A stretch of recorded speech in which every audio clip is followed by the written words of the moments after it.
नमस्कार जी, बहुत बहुत शुक्रिया। आप लोगों का सुबह के 11 बज गए हैं। आप संडे की सुस्ती में होंगे, लेकिन इसी बीच एक तय समय के अनुसार मैं आपके समक्ष हाजिर हूं ताकि आपको दिन भर का जो खबरों का न्यूज़ कैप्सूल वो दिया जा सके। Balvir Singh ji, thank you very much. Sanju Sharma ji, thanks for joining. बहुत से तमाम दूसरे लोग भी जुड़े हैं जी। Neeraj Ali ji, Miraj Ali ji, thank you very much. Rajput Vikas Kanwar ji, thank you very much, आपका भी स्वागत है जी। ठाकुर अनिल जी, नमस्ते, कैसे हैं आप? ठीक ठाक। रानी सरदारनी जी, थैंक यू वेरी मच। अमन मखैक जी, बहुत बहुत शुक्रिया आप लोगों का भी जुड़ाव के लिए। कुमारी सोनू जी, नमस्ते। Ashok Sharma ji, thank you very much, बहुत बहुत शुक्रिया जी। कमलेश जी, आपका भी इस जुड़ाव के लिए। दिन भर की तमाम खबरों का एक छोटा सा कैप्सूल लेकर मैं हाजिर होता हूँ दिन में 11 बजे। शगुन ठाकुर जी, नरेश कुमार जी, आपका भी शुक्रिया बहुत बहुत। Prince Sharma ji, thank you very much. आज के इस बैठक में आज के इस बुलेटिन में नर्मदा शर्मा जी, आपका भी स्वागत है। इरफान कादरी जी, आपका भी स्वागत है। मीन सर, मीन अक्षरी, आपका भी स्वागत है। मीनाक्षरी, नेहा बैंस, शेर सिंह जी, बहुत बहुत शुक्रिया। बहुत से लोग हमारे साथ जुड़ गए। कौलदास जी, आपका भी बहुत बहुत धन्यवाद इस जुड़ाव के लिए। आप लगातार जुड़ते हैं और हमारा हौसला बढ़ाते हैं। Aditya Kashisha, Yograj Sharma ji, thank you very much for joining us. Deshraj ji, thank you. और इस बुलेटिन की जो मुख्य खबरें हैं वो इस तरह से। कैबिनेट से पहले एचएम और एनएचएम और पुलिस पे बैंड पॉलिसी पर जो है एक बार फिर से वस्तुस्थिति को तलब किया है मुख्यमंत्री ने। क्या पूरा मामला है आपको बताएंगे और एक एक करके इसकी जानकारी आपको देंगे। इसके साथ ही जो है एनएचएम और जीपीवीए को लेकर भी अभी जो है सर्वसम्मत हल की खोज शुरू हो गई है। पंप ऑपरेटर भी चाहते हैं कि अपनी लंबित मांगों का हल हो और 18 फरवरी से शुरू हो जाएंगी तकनीकी विश्वविद्यालय की परीक्षाएं।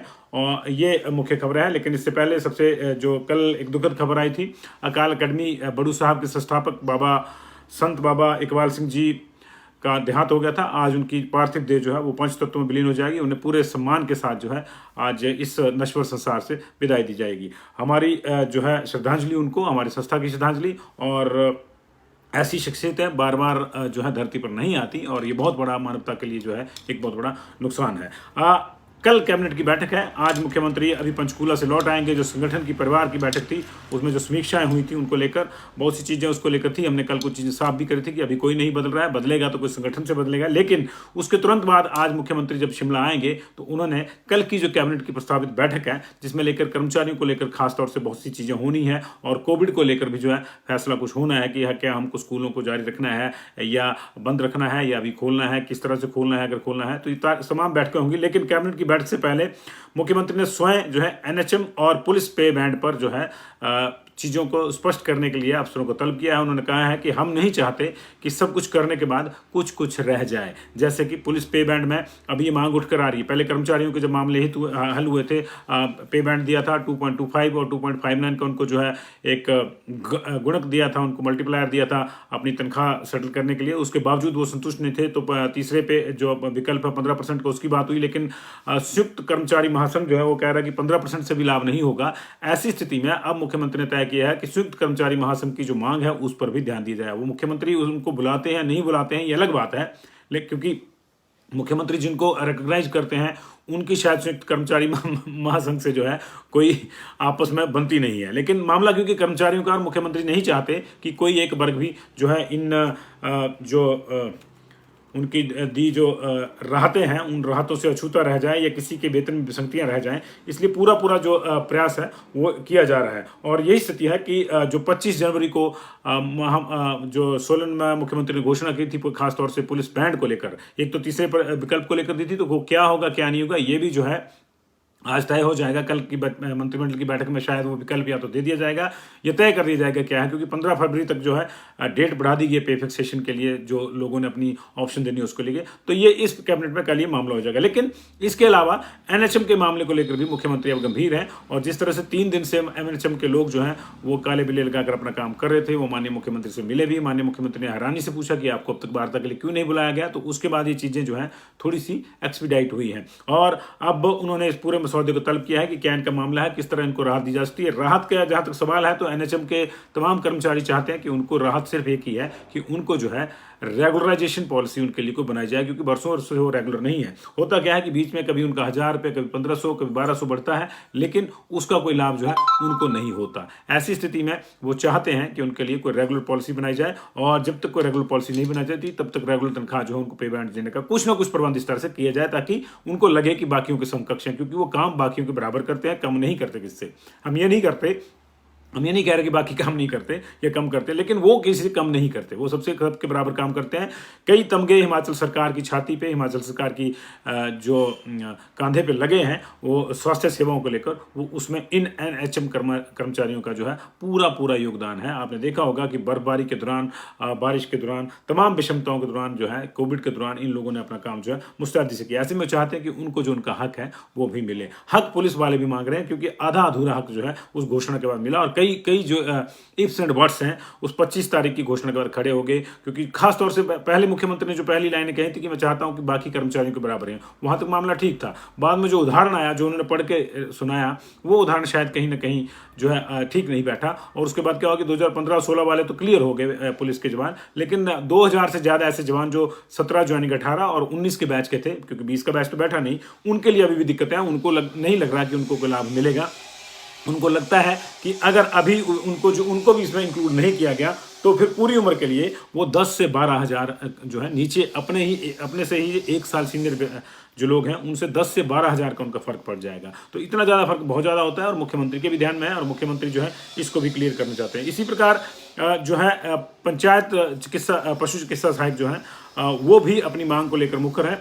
लंबे समय से उनका ड्यू है।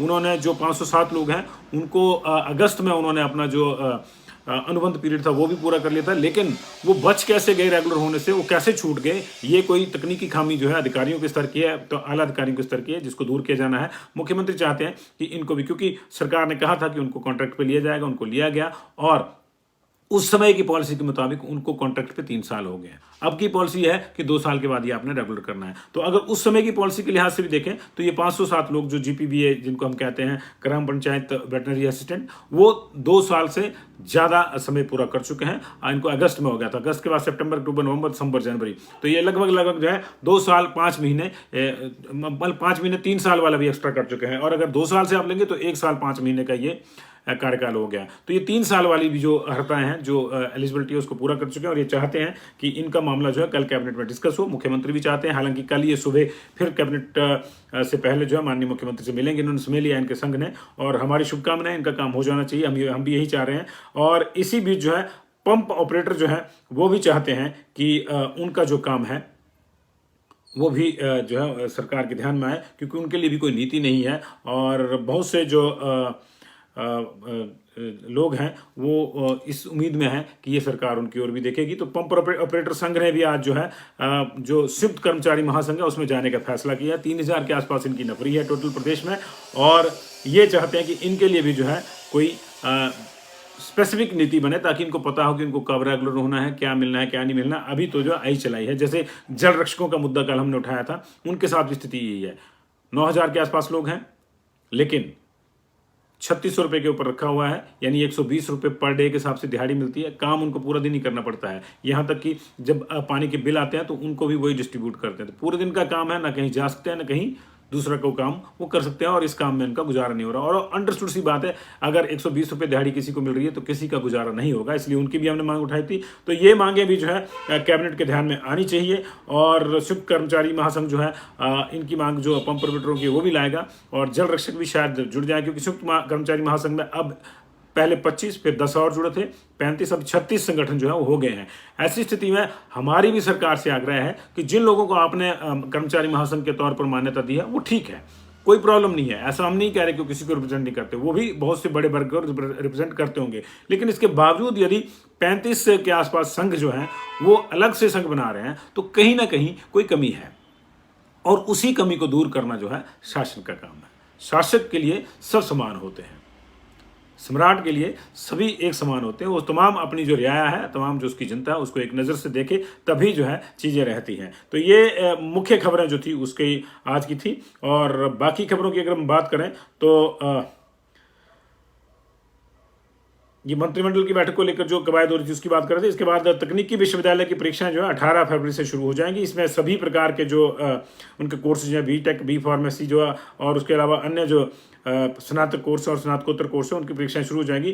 तकनीकी विश्वविद्यालय के परीक्षा नियंत्रक प्रोफेसर राजेंद्र गुलेरिया ने बताया कि बी टेक के सभी course, B architect, B pharmacy, BCA, BBA, BHMT, BSc, HM and CT और बी फार्मेसी आयुर्वेद के नियमित और रीअपियर व स्नातकोत्तर विषयों में M.Tech, M pharma, MBA प्रिटन, MSc भौतिक विज्ञान और पर्यावरण विज्ञान, PG डिप्लोमा योग के पहले सत्र की परीक्षाओं की संभावित तिथियां जो घोषित कर दी गई हैं। इनको आप डिटेल में जो है तकनीकी विश्वविद्यालय टेक्निकल यूनिवर्सिटी की वेबसाइट पर जाकर देख सकते हैं जी। तो ये जो है हिमाचल से संबंधित खबर है। तो हिमाचल से संबंधित एक और खबर है कि रूस और यूक्रेन के बीच जो तनातनी हुई है, उस तनातनी के बीच कम से कम जो है देश के 18,000 और हिमाचल प्रदेश के 1200 के आसपास स्टूडेंट्स जो हैं वो वहां एक तरह से फंस गए हैं और उनके परिजन जो है यहाँ परेशानी में है और उनकी समझ में नहीं आ रहा कि क्या किया जाए क्या नहीं। हालांकि सीज फायर की बात हुई है दोनों देशों में, लेकिन अभी जो है संशय की स्थिति बनी हुई है और उस संशय की स्थिति में जो है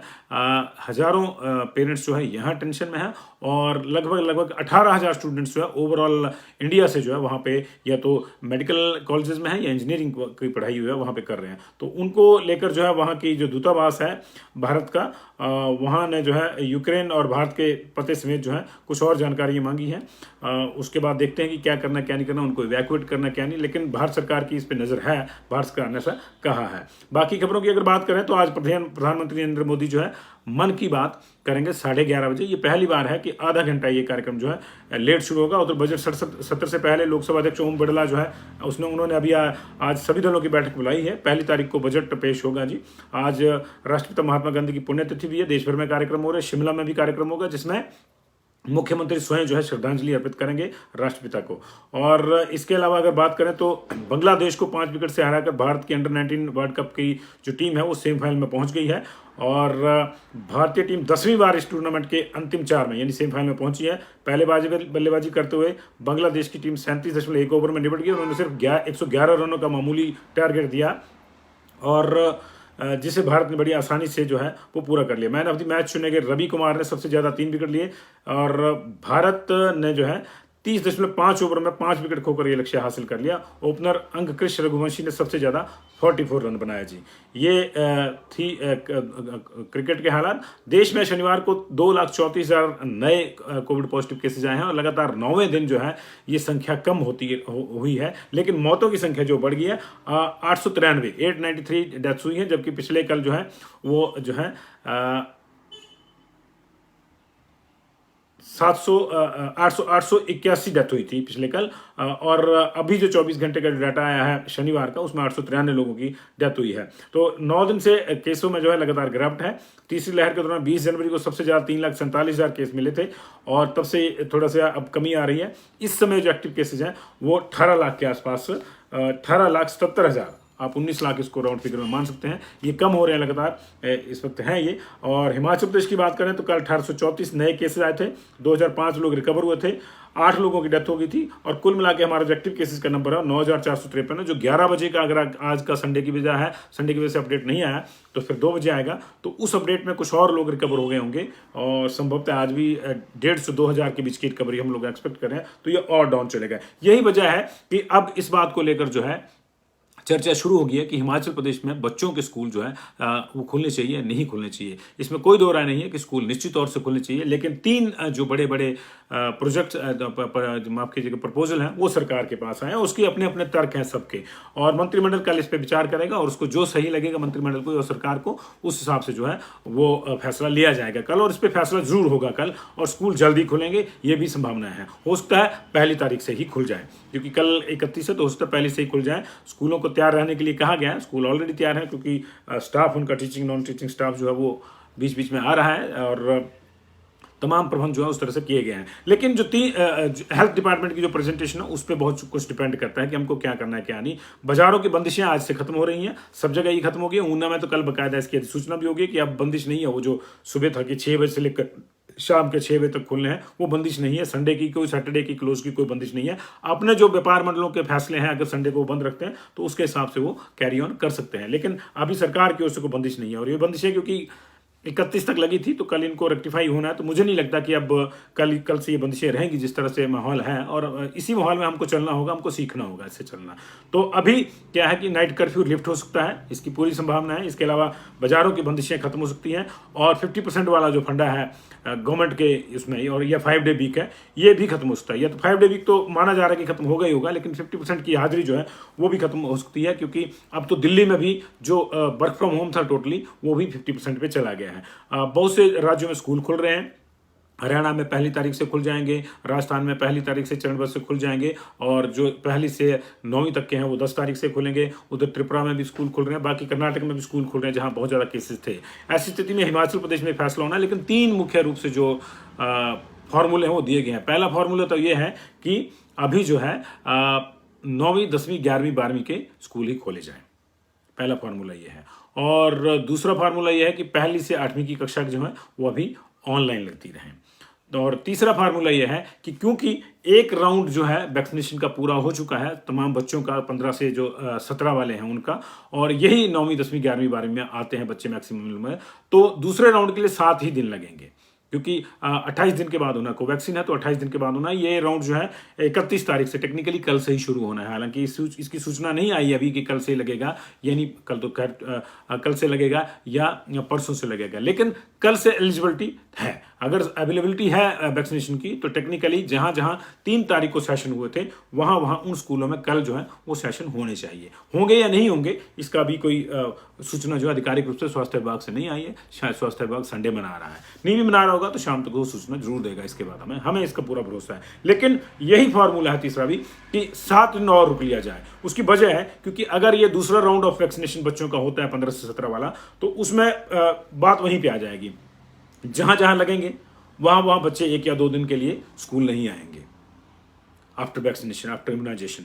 और क्योंकि जब तक वो सारे बच्चे स्कूल बैचेज में लगेंगे, तो भी जब तक सारे बच्चे स्कूल नहीं आते तब तक पढ़ाई को जो है सबके लिए शुरू करना सही नहीं होगा। ऐसी स्थिति में उधर कॉलेज जो है वो भी 5 तारीख तक बंद है। तो एक फार्मूला ये भी है कि वैक्सीनेशन का राउंड जो है 7 या 8 तक जो है पूरा कर लिया जाए, और 10 से जो है स्कूल खोल दिए जाए। तो क्या होता है क्या नहीं होता है, किस चीज़ को लेकर फैसला होता है, इसको कल ही पता चलेगा। अपनी तरफ से हम लोगों को कोई होप्स क्रिएट करने की कोई जरूरत नहीं है कि जी बंदिशें बढ़ जाएंगी। हम लोग इस तरह की पत्रकारिता नहीं करते कि आपको पूरा दिन डराते रहें कि बंदिशें बढ़ जाएंगी, स्कूल अब खुलेंगे नहीं, अब ये हो जाएगा वो हो जाएगा। नहीं, स्कूलों को खुलना है। बच्चे जो ऑफलाइन हमारे यहाँ पढ़ सकते हैं वो ऑनलाइन नहीं पढ़ पाते हैं, इसमें कोई दो राय नहीं। इस तमाम पेरेंट्स को अब ये चीज़ अनुभव हो गई है। लेकिन अगर दोनों शॉट्स लगने के बाद बच्चा स्कूल जाता है तो पेरेंट्स की चिंता थोड़ी और कम हो जाएगी, क्योंकि हमने देखा होगा कि ओमिक्रॉन की जो माइल्डनेस है उसके पीछे जो मेन कारण है वो आपका वैक्सीनेशन है। डबल डोज वाले जो हैं उनको कम खतरा है, और बूस्टर डोज वालों को थोड़ा और सेफ्टी है, सिंगल डोज वालों को जो है थोड़ा ज़्यादा खतरा है।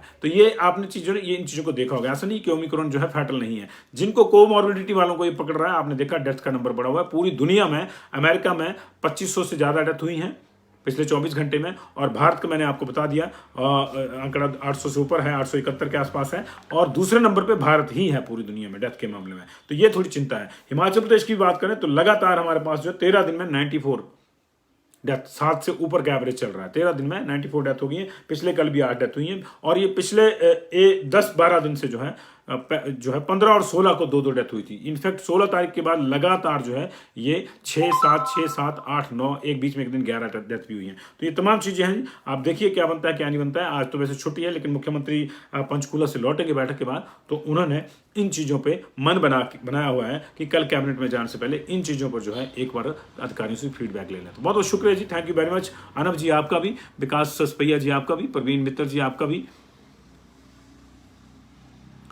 Sajjad Hussain ji thank you for watching.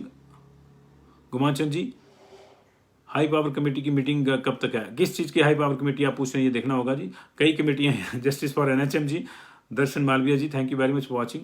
Narayan Chauhan ji, water guard के लिए इंसाफ, बिल्कुल जी, हम मांग रहे हैं जी, आपकी बात उठा रहे हैं देवेंद्र ठाकुर जी। आप काइंडली इसको शेयर भी कर दीजिएगा और हमारा ऐप भी डाउनलोड कर लीजिएगा पंजाब केसरी का, उस पर भी पल पल की खबरें रहती हैं। और हमारा पेज अगर आपने लाइक नहीं किया तो उसको लाइक कर दीजिएगा। हम सभी सोशल मीडिया के जो हैंडल्स हैं उन पे हैं, हम फेसबुक पे हैं, हम ट्विटर पे हैं, हम इंस्टा पे हैं और हम लोग जो यूट्यूब पे पंजाब केसरी हिमाचल टारगेट इन प्लेटफॉर्म्स पे टाइप करेंगे तो हम आपको दिखेंगे और आपकी हर बात जो है हम लोगों तक जो जो बात पहुंच गई उसको हम पूरे जोर शोर से उठाते रहेंगे। Thank you very much ji.